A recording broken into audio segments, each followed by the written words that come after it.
하나님의 영을 충만하게 하여 라는 제목으로 말씀 나누겠습니다. 출애굽기 35장 30절에서 36장 7절까지 말씀 우리 같이 함께 읽어보겠습니다. 모세가 시작.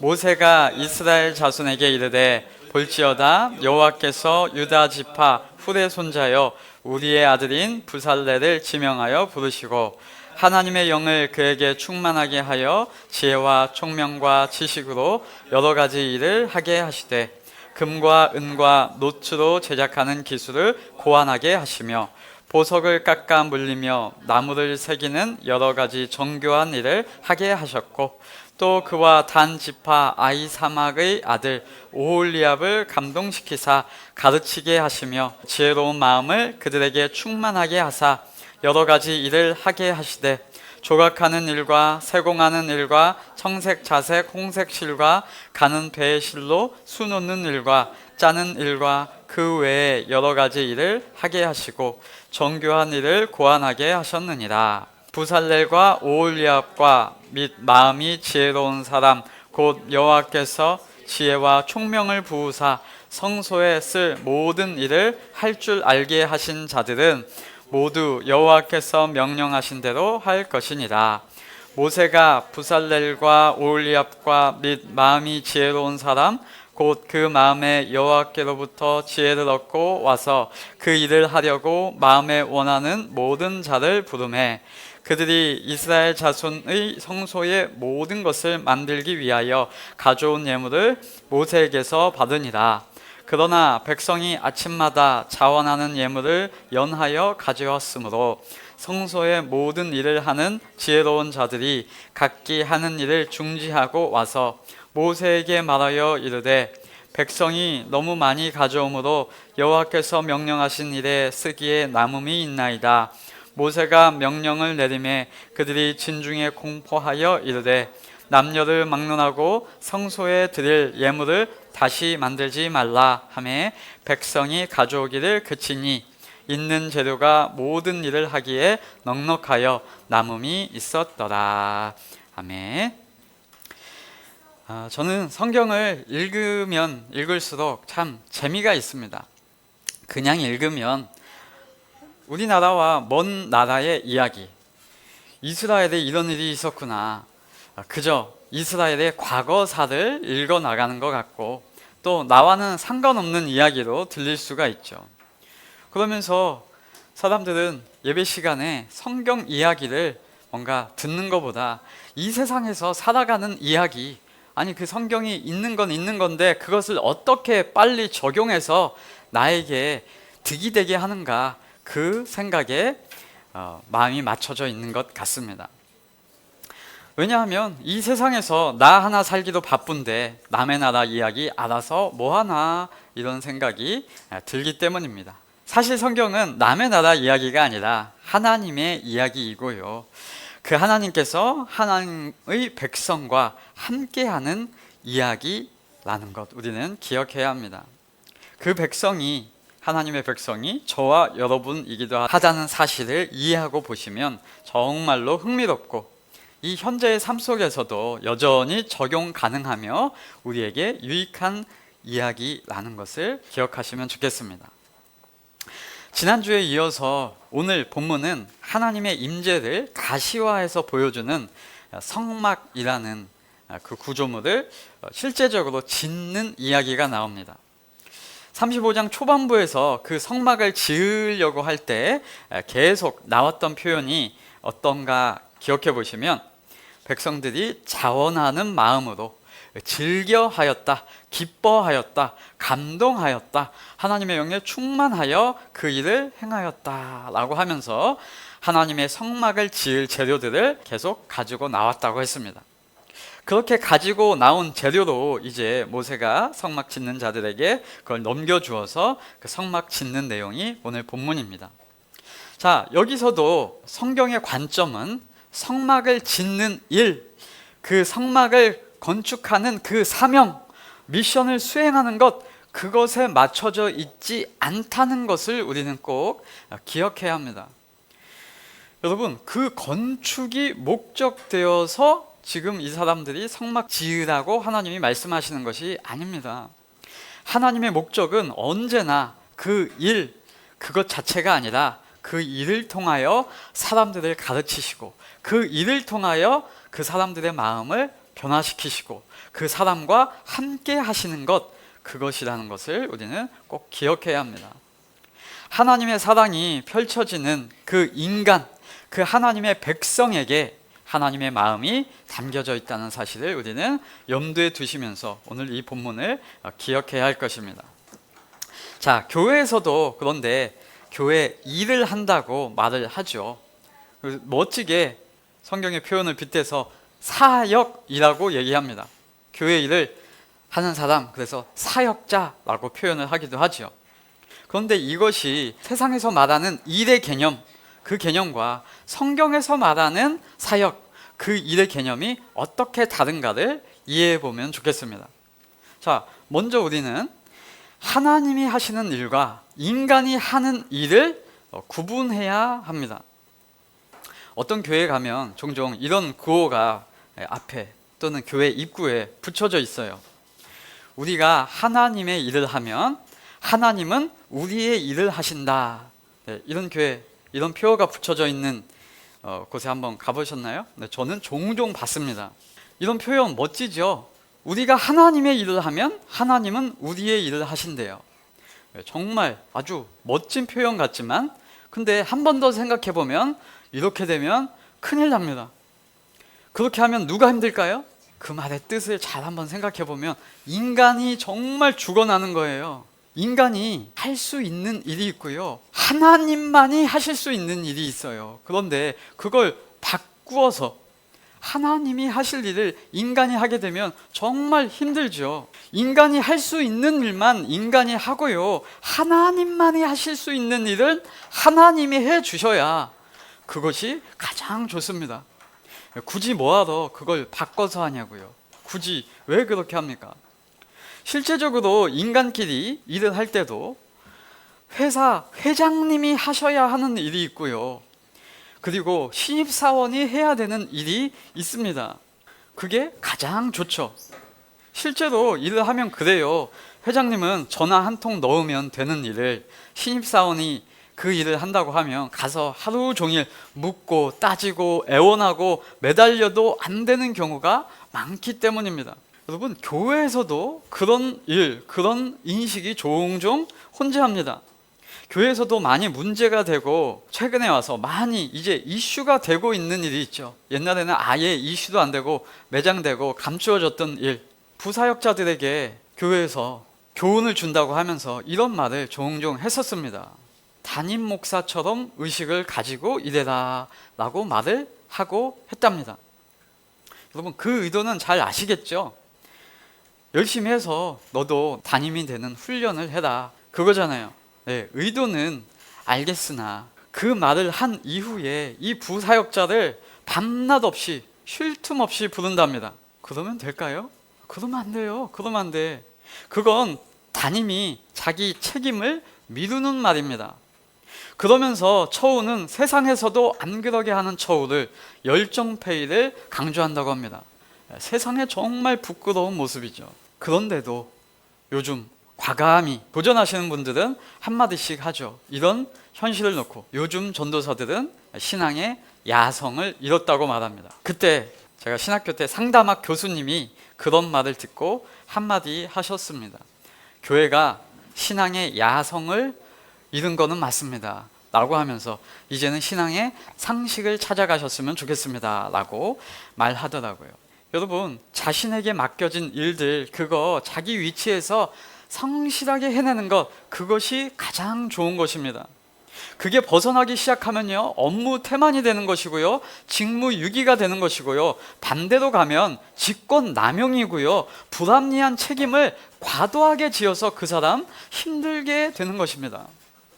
하나님께서 하실 일은 하나님이 하시는 것이 가장 좋고요, 인간에게 맡겨진 일, 그것만 하는 것이 가장 좋은 것, 가장 순리이고 가장 행복합니다.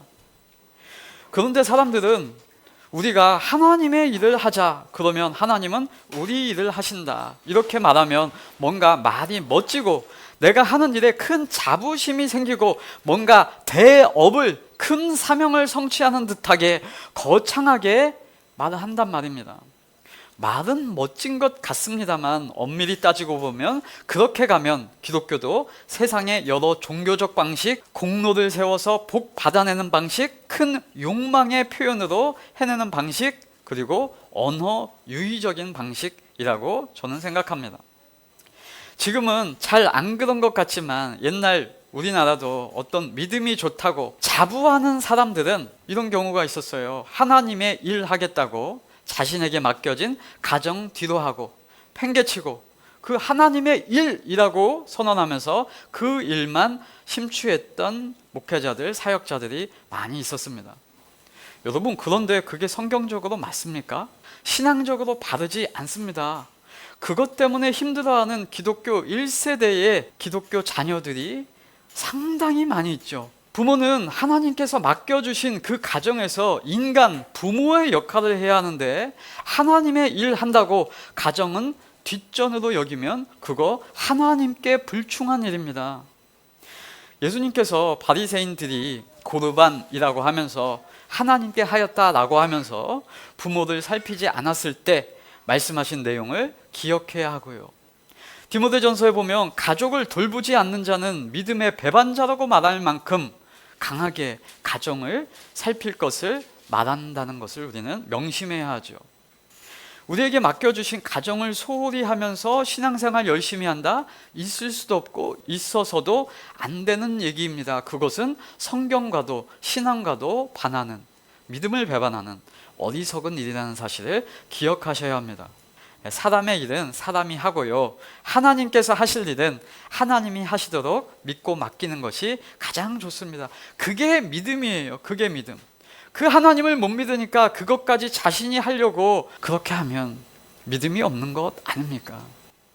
이런 게 뒤바뀌면 신앙이 미신이 되어버리고요, 영웅주의적으로 빠지고요, 인간이 내가 했다 하는 말로 나타나게 될 것입니다.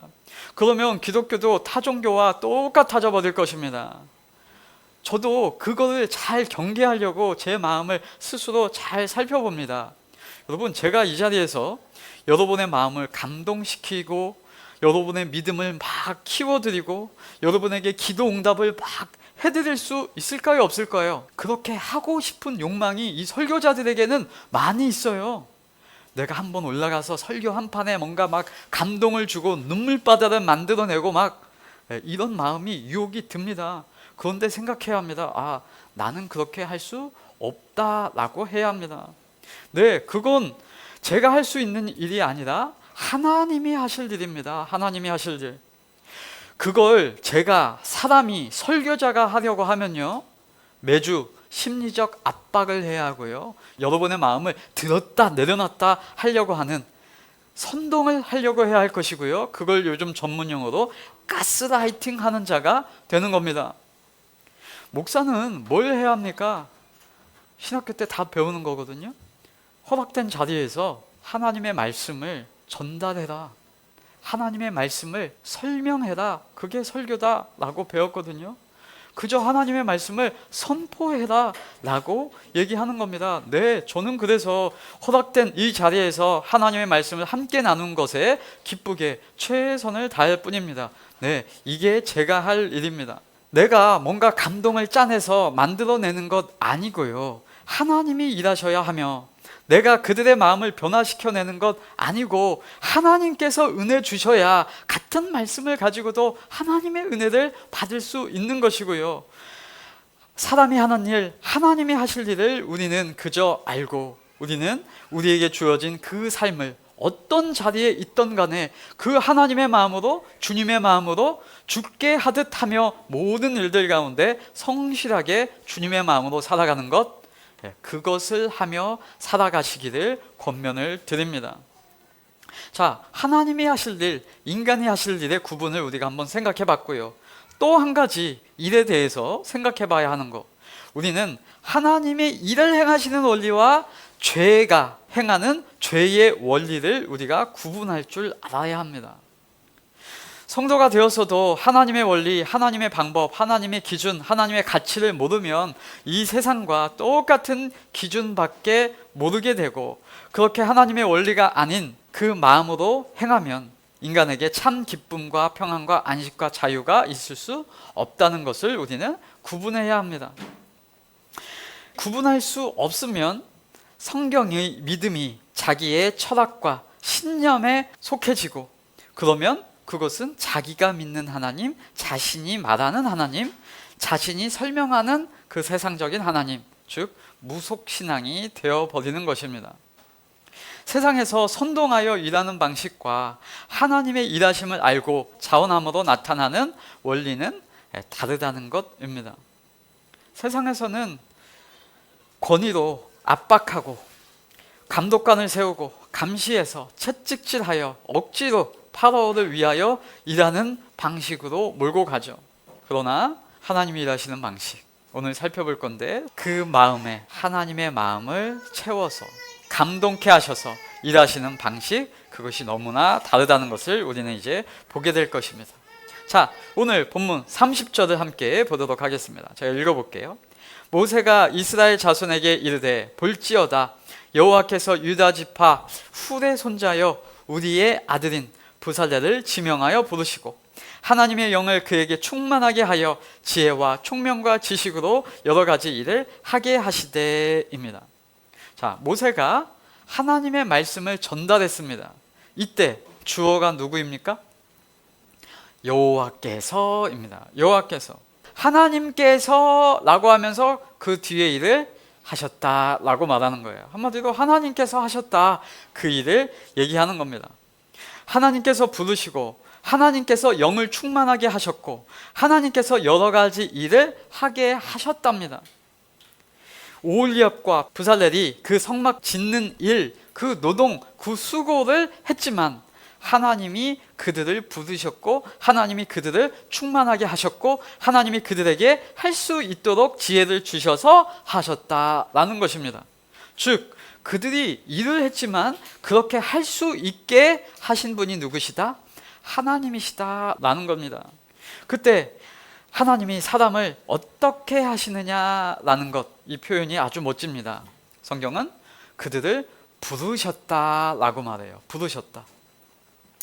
세상에는 있지만 기독교에는 없는 것, 그것이 뭐냐면 뽑는다라는 개념입니다. 뽑는다. 성경에서도 선택이라는 개념이 존재하지만 이 선택은 일반적으로 생각하는 사람들 중에 우수하고 탁월하고 재능 있고 멋진 사람을 선별하여서 심사하여서 골라내는 것이 맞다 아니다? 네, 아니라는 것입니다. 아니라는 것. 왜요? 하나님 앞에 그런 자격과 조건을 갖춘 존재가 애초에 없기 때문입니다.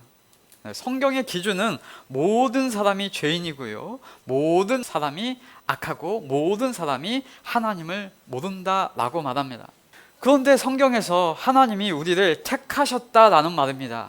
그때 사용된 선택의 의미는 여러 사람 중에 뛰어난 자, 믿음 있는 자, 지혜로운 자를 선별하여 뽑음이 아니라는 것입니다. 성경에서 나오는 선택, 또 오늘의 표현으로 하나님이 부르심의 의미는 무엇일까요? 없는 것을 있게 하시는 하나님의 의지적 행동, 그것이 성경에서의 선택, 하나님께서 부르심이라는 것입니다. 그렇기 때문에 우리는 하나님이 택하셨다고 할 때 하나님이 선택하신 그 대상에 대해서 바라보고 집중하고 그 사람이 어떤 자이길래 하나님이 택했지, 이것을 생각할 것이 아니라, 아니 하나님이 어떤 마음으로 그를 택하셨지, 하나님이 어떤 분이기에 그 사람도 택하셨지, 이것에 초점을 맞춰야 한다는 것입니다. 네, 다시 한번 성경에서 말하는 선택의 의미, 부르심의 의미 뭐라고요? 없는 것을 있는 것으로 만드시는 선택, 없는 것을 있게 하시는, 무에서 유를 만드시는 하나님의 의지적 행동이 하나님의 선택, 하나님의 부르심이라는 것입니다. 여러분, 성경의 내용이 그렇게 되어 있습니다. 여러분, 하나님이 노아를 택할 때 노아가 실제로 의인이기 때문에 하나님이 택한 것이 아니죠. 모두가 죽었어야 하고 모두가 죄인 되었는데 하나님이 노아를 하나님의 신실함으로, 하나님의 의지적 선택으로 택하셔서 살아남을 사람이 아무도 없는 상태에서 인류를 살리시고 보존하시려고 하나님이 유로 만드시려고 하는 하나님의 의지적 선택이 노아를 택하신 것입니다. 그래서 노아의 선택의 의미를 성경은 하나님의 은혜를 입은 자로 노아를 설명하고 있는 것입니다. 사람들 중에 죄인 아닌 자, 의인을 골라내시는 것이 아니라 구원받을 자가 아무도 없는 상태에서 구원받을 자를 있게 하시려고 선택하시는 것, 그것이 하나님의 부르심, 하나님의 선택이라는 것입니다. 그래서 이게 하나님의 생각과 마음으로 행하신 것, 그래서 그게 믿음으로 하나님이 택하신, 믿음으로 부르심이라는 것입니다. 그러니까 우리는 선택받는 대상, 그 사람에 대해서 연구할 것이 아니라, 하나님이 어떤 의지를 가지셨기에 그 사람을 택하셨지? 하나님이 어떤 성품을 가지셨기에 내가 봤을 땐 그 사람 별로인 것 같은데 그 사람을 택하셨지? 하나님이 어떤 분이시지? 이것을 이해해야 한다는 것입니다. 자, 오늘도 하나님이 지명하여 부르십니다. 부살렐과 오홀리압을 부르십니다. 그러면 우리는 또 이렇게 생각이 쭉 가죠. 왜 하나님이 부살렐을 지명하셨지? 왜 오홀리압을 부르셨지? 그 사람이 어떤 달란트를 가졌지? 어떤 재능을 가졌지? 조건이 무엇일까? 이것을 생각할 것이 아니라, 그 부름받은 자의 특징이 아니라, 부르신 분, 별로 그냥 그런 사람인 것 같은데, 재난 하나 별거 아닌 것 같은데, 그 부르신 분의 마음, 부르신 하나님의 능력, 하나님의 은혜, 하나님의 감동케 하심, 하나님이 영을 부으시면서 그 사람을 쓰시는 그 하나님의 성품, 그것을 우리는 바라보는 것입니다. 그것이 성경이 말하는 바이잖아요. 여러분, 성경의 표현을 보면 기가 막힙니다. 하나님께서 그들의 기술, 지식이 필요하셔서 그들을 부르신 게 아니에요. 그 기술 누가 주셨다고 성경이 말합니까? 하나님이. 그 지혜, 그 성막을 깎아 만들고 멋있게 만들 수 있는 능력을 누가 주셨다고 말합니까? 하나님이. 그 총명함을 누가 그들에게 영을 부어 넣으셨다고 말합니까? 하나님이요, 하나님이요. 하나님은 그 지식이 필요하지 않아요. 왜? 이미 그 지식과 능력과 풍성함이 하나님이 있는데요. 내가 부족한데 저렇게 일해줄 사람 없을까? 면접 봅니다. 오세요. 얘보다 얘가 더 나은 것 같아. 이런 부르심이 결코 아니라는 것입니다. 쟤나 니나 다 똑같아. 그런데 내가 너를 지명하여 불러. 내가 너에게 은혜 베풀어서 내가 그걸 할 수 있게 해줄게. 그걸 가르쳐내서 내가 그것을 만들어낼 거야. 할 수 있게 하여서 내가 너를 함께 일할게. 이게 하나님이에요. 이게 하나님. 너가 어떠하기 때문에 부른 것이 아니라 정반대로 하나님이 그를 지명하여 주셔서 그 영을 감동케 하여서 할 수 있게 하시고 고안하고 지혜와 총명을 주셨다는 것입니다. 여러분, 이게 하나님의 부르심이라니까요. 그렇게 할 수 있도록 해 주시는 분이 계시더라라는 것입니다. 누가요? 하나님이요, 하나님. 그러니까 우리는 어떤 사람이 선택받았대, 어떤 자가 은혜 받았대, 이런 말을 할 때, 와, 그 사람이 뭘 했길래 은혜 받았지? 야, 그 사람이 어떻게 했길래 은혜 받았지? 이런 거를 말하면 코미디입니다. 그거는 성경이 말하는 바가 아니죠.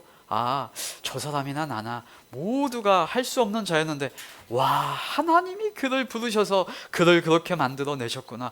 와, 우리 하나님 멋지다 라고 이야기하는 것이 기독교이고 성경입니다.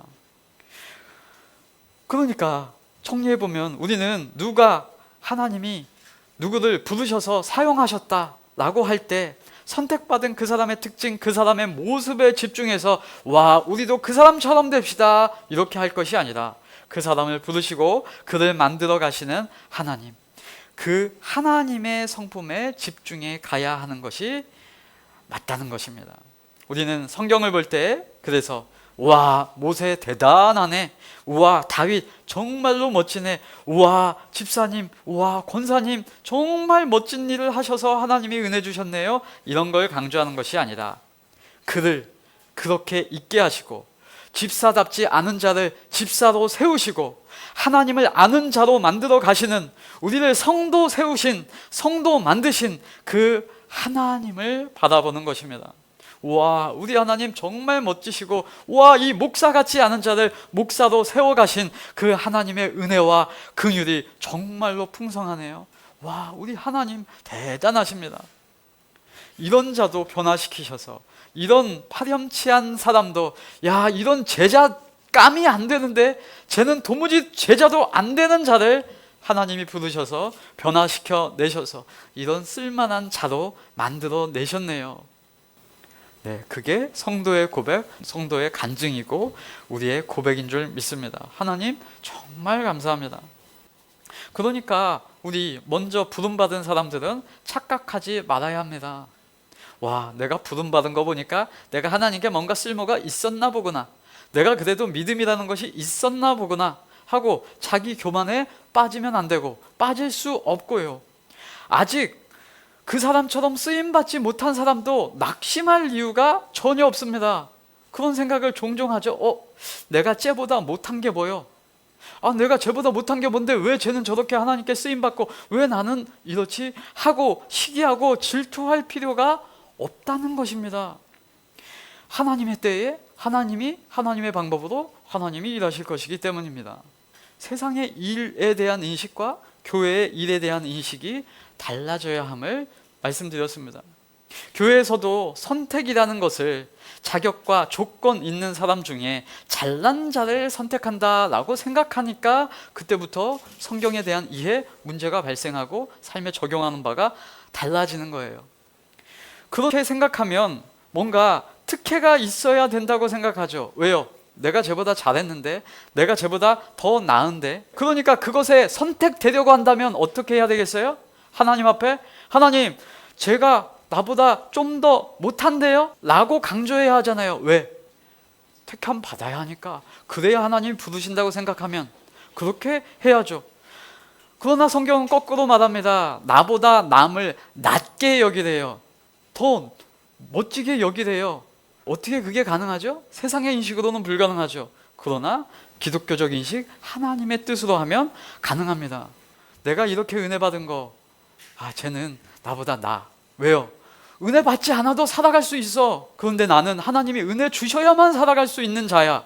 제가 더 낫네? 이런 패러다임, 이런 인식이 가능해지는 거예요. 은혜 받은 자도 자랑할 수 없고 은혜를 기다리는 자도 낙심하지 않을 수 있는 근거는 오직 하나님뿐입니다.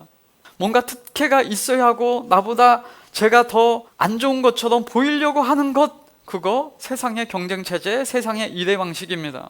그러면 당연히 저 성도보다 내가 더 높게 보여서 하나님께 뽑힘 당하려고 그때부터 또 그걸로 경쟁하고 애씁니다. 그러니 당연히 교회 안에도 경쟁과 다툼이 발생하게 되겠죠. 그러면 이런 말들이 나오죠. 하나님 샘나요? 라고 말하죠. 그러나 하나님의 선택의 의미는 은혜 받지 못할 자에게 주시는 하나님의 은혜이고요, 보상이 아니라는 것이고요.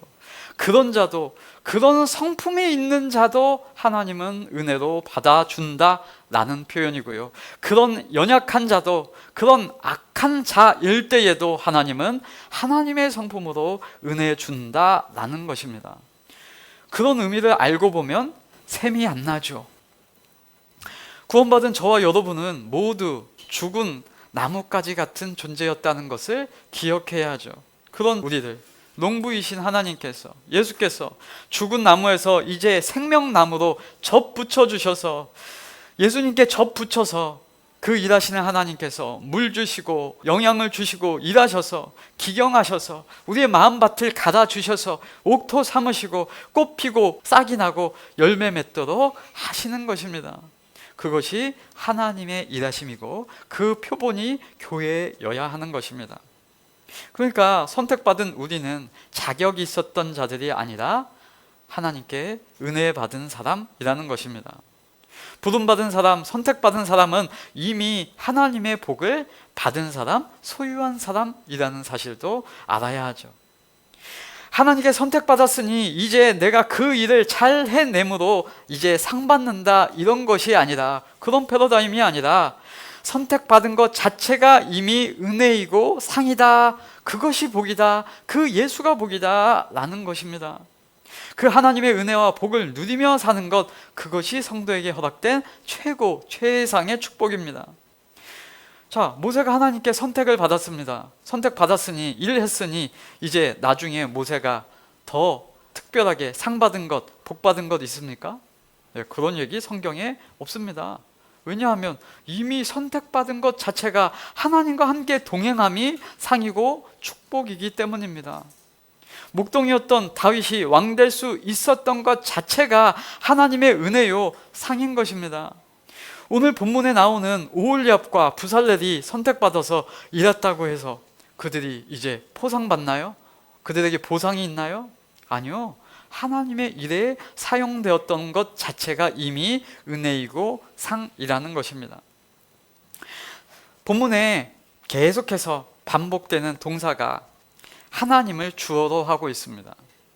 여호와께서 지명하여 부르시고 하나님께서 영을 그에게 충만하게 하였고 여러 가지 일을 하게 하셨고 하나님이 그 기술을 고안하게 하셨고 그 정교한 일을 하게 하셨고 하나님이 그들을 감동케 하셨고 하나님이 그들을 가르치셨고 하나님이 지혜로운 마음을 충만하게 하사 여러 가지 일을 하게 하셨고 정교한 일을 고안하게 하셨느니라 입니다. 누가 하셨다고요? 하나님이.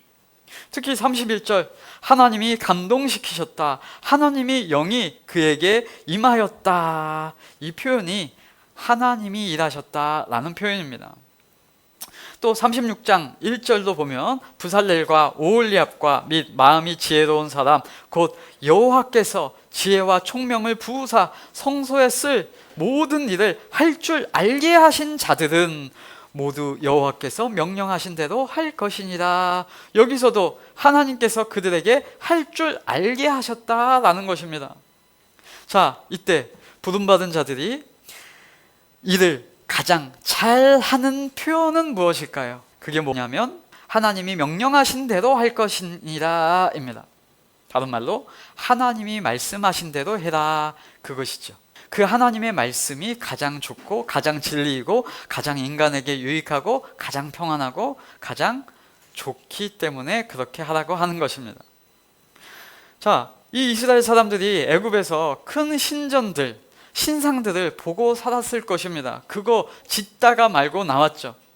그런데 이 이스라엘 생각에 하나님은 그 신들보다 크시고 그 신들을 진멸하고 나오셨기 때문에 자신들이 탈출을 할 수 있게 도우신 신은 그 이집트에 있는 신, 그 신상보다 더 커야 되지 않나 라고 생각할 수 있겠죠. 그래서 그렇게 생각해서 하나님이 이런 성막처럼 작은 사이즈에 계실 분이 아니요, 더 커야 돼, 기둥은 더 높아야 돼, 더 넓어야 돼 라고 해서 하나님이 실제로 주신 성막 설계도보다 한 10배 확장해서 짓는다고 해봅시다. 그러면 하나님이 그들에게 야 기특하다, 잘했다, 너희들이 나를 생각하는 마음 잘 알겠다 라고 하실까요? 인간은 늘 그런 오해를 합니다. 이 오해죠. 하나님, 제 진심을 좀 알아주시면 좋겠습니다. 하나님이 말씀하신 거 알겠는데 그거보다 더 멋있게, 더 잘하려고, 더 힘쓰려고 그렇게 한 거예요. 하나님, 그런 말씀 하나님이 있는 거 알죠. 그런데 내가 내 열정을 더 발휘한다니까요. 하나님, 하나님은 그렇게 하라고 했는데 아니요, 그거는 일이 빨리 안 될 것 같아. 하나님, 이렇게 해야죠. 하나님. 이러면 하나님이 그래, 네가 내 마음을 잘 아는구나, 더 크게, 더 힘있게, 더 멋지게, 잘했다 라고 하실까요? 이게 인간이 하나님을 섬긴다는 것에서 발생할 때 가장 큰 오해입니다. 가장 큰 착각이에요. 아니요, 하나님은 더 이상 인간에 의해 더 좋아지거나 더 높아지는 분이 아니라니까요.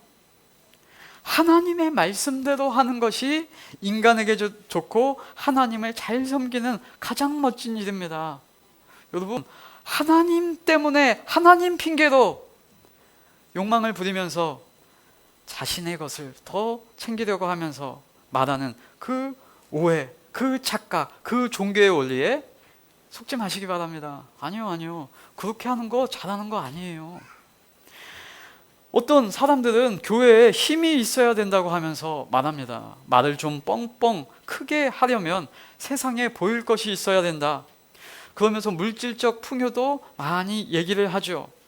그런데 그것대로 나가고 그 방향대로 나가면서 교회 세력 키우려고 하면서 나타나는 부작용들이 정말 많습니다. 나중에 그것이 올무가 되고 애물단지가 되는 경우 많이 있습니다. 오늘 본문에 보니까 성경은 어떻게 하는가 살펴보아야 합니다. 성막에 쓸 재료가 이제 백성들이 자원하고 기쁘니까 많이 냈다고 하죠. 아침마다 연속하여 계속 갖다가 모았습니다. 그러니까 어떻게 해요? 세상의 원리도 다다익선입니다. 여러분, 대목입니다. 지금 시즌입니다. 그러니까 물 들어올 때 노 접는 법입니다. 교회도 힘이 있어야 되지 않겠습니까? 계속 진행시켜. 그러는 것이 아니라 모세가 말하기를 어떻게 해요? 차고 넘친다. 그만 가져오라 그래. 그만 가져오라 라고 하고 공포합니다. 왜요? 하나님이 지으려고 했던 그 성막 설계도 안에 물품들이 이제 다 채워졌다. 차고 넘친다. 그거 남아서 뭐해? 당연히 맞는 생각이죠. 하나님의 말씀대로 하는 것이 맞습니다. 목사님, 아니요. 더 크게, 더 강하게, 더 힘있게 해야죠. 아니요. 하나님이 말씀하신 대로 하면 충분하다니까요. 하나님은 그 하나님의 뜻대로 하는 것을 잘한다 하십니다. 본문의 강조점은 이러한 성막 짓는 일, 재료 가져다 드리는 일, 지혜와 총명으로 성막을 짓는 일, 이 모든 일 하나님이 하셨다라고 하는 것입니다. 그들이 손을 움직여 조각도 했을 것이고 끈도 묶고 힘을 쓰고 기둥도 세웠을 것이고 시간을 들여서 그 일을 했을 것입니다. 그런데 성경은 그것을 하나님이 하게 하셨다. 하나님이 그것을 할 수 있게 하셨다. 그 마음도 그 감동도 하나님이 주셨다라고 고백합니다. 그러면 성경은 왜 그들의 수고 말하기 이전에 하나님이 하셨다고 선언할까요? 왜냐하면 너나 나나 다 자격이 없는 중에 하나님이 하셨다라고 하는 고백이 인간들 중에 원망과 시비가 존재할 수 없도록 하시는 그것조차도 하나님의 배려이고 은혜요 사랑, 하나님의 원리라는 것 때문입니다. 빌립보서 2장 14절에 모든 일을 원망과 시비가 없이 하라 라고 말하고 있죠. 여러분, 원망과 시비가 없이 그 일을 해내려면 교회가 어떻게 해야 합니까? 세상 여러 가지 원리들로, 세상에 말하는 방식들로 교회를 그렇게 세워가는 것이 맞습니까? 아니요. 하나님의 말씀대로 하는 것이 교회 세우는 일입니다. 하나님의 말씀대로 하는 것이 교회가 건강해지는 원리이죠. 하나님의 원리대로 하면 원망과 시비가 없는 거예요. 인간은 어떤 일을 하면요, 행함의 수고에 대한 것을 말하고 자랑하고 싶어서 못 견딥니다. 그러나 그로 인해 갈등과 시기가 존재하면 인간은 서로 간에 힘들어할 수밖에 없습니다. 그 얼마나 지옥입니까? 교회도 세상처럼 이익 창출하는 집단이 되어서는 안 되죠. 아니요. 교회는 달라야 하죠.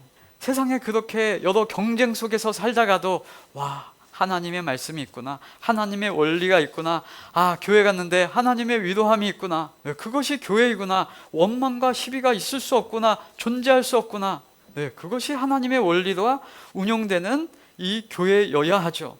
그러나 반대로 하면 당연히, 세상의 원리로 하면 당연히 시비거리가 나오고요, 원망거리가 있습니다.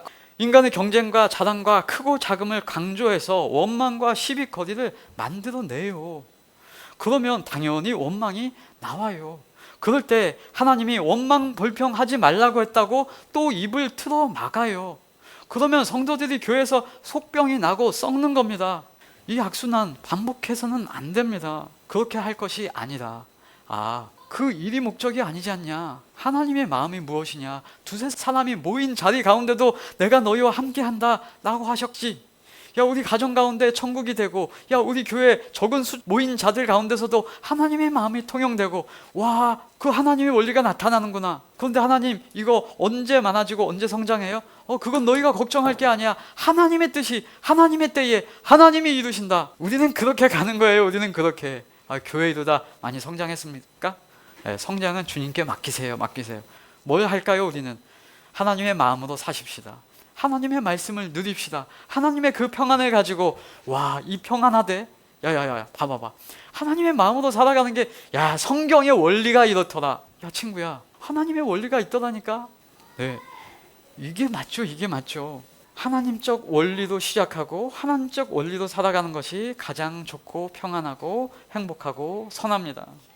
출애굽기 40장에서 이제 성막이 완공되죠. 그러면 세상은 어떻게 할까요? 성막 누가 더 많이 지었냐? 야, 이 기둥을 누가 세웠냐? 밑에다 이름 써. 누가 더 수고했고, 누가 더 잘했고, 누가 더 1등 공신이고를 따를 겁니다. 그러나 성경에는 성막이 완성된 후에 누가 더 수고했고, 누가 더 잘했고, 누가 더 많이 바쳤고, 누가 더 좋은 것을 바쳤는가, 백성들 사이에 갈등이 없습니다. 왜요? 기쁨으로 했기 때문에 그렇고, 하나님의 감동으로 했기 때문에 그렇고, 하나님이 자원하는 마음을 주셨기 때문에 그게 가능했음을 알기 때문입니다. 즉 한마디로 하나님이 하셨기에 내가 스스로는 하려고 못했고 할 수도 없었다는 것, 그것을 알기에 하나님의 일하심, 하나님의 지혜 주심, 하나님의 부르심, 이기에 아무도 자랑할 수 없었던 것입니다. 하나님이 이루신 교회, 그 예수 그리스도의 몸된 공동체 안에서도 누가 더 수고했고, 누가 더 애를 썼고, 누가 더 많이 일했고, 누가 더 행했는가에 대한 자체적 상벌 기준, 그런 것이 강조되어서는 안 됩니다. 그렇게 말할 수 없습니다. 하나님의 성도 모두가 제 생각 같아서는 못했는데, 하나님이 그런 마음을 주셨어요.